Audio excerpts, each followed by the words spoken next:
আসসালামু আলাইকুম গাইস, আমি একটা ঘর দেখাইতেছি। এক ভাই ও টাকার অভাবে ঘরটা পড়ে গেছে, ঘরটা তুলতে পারতেছে না।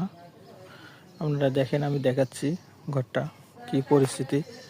টাকার অভাবে ঘরটা পড়ে গেছে, ঘরটা তুলতে পারতেছে না। অনেকেই আসেন, দেখতেছেন। দেখেন গাইস, দেখেন এই যে ঘরটা দেখেন, এই ঘরটার ভেতরেও তো থাকে কষ্ট করিয়ে। এই অবস্থায় দেখেন গাইস, দেশ বিদেশ থেকে অনেকে দেখতেছেন, দেখতে থাকেন। দেখেন এই যে টাকার অভাবে ঘরটা তুলতে পারতেছে না। এই ঘরটার ভেতরেও লোক থাকে এখনো। দেখেন এই শুয়ে আছে লোক।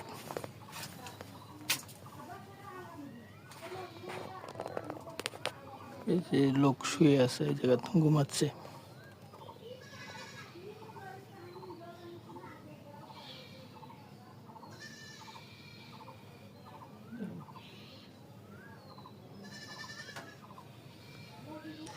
কি পরিস্থিতি! মানুষের টাকা পয়সা না থাকলে কি অবস্থায়!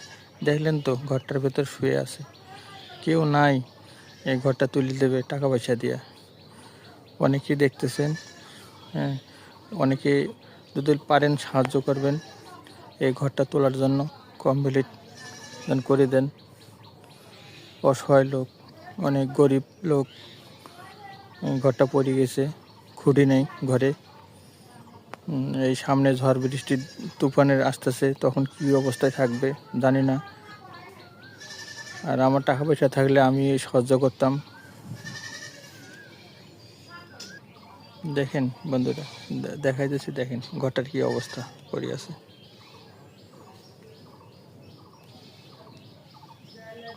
দেখেন বন্ধুরা, দেশ বিদেশ থেকে যারা দেখতেছেন, দেখেন কি অবস্থাটা ঘরটা পড়ে আছে। আমরা হইলো মানবতা ফেরিয়ালা।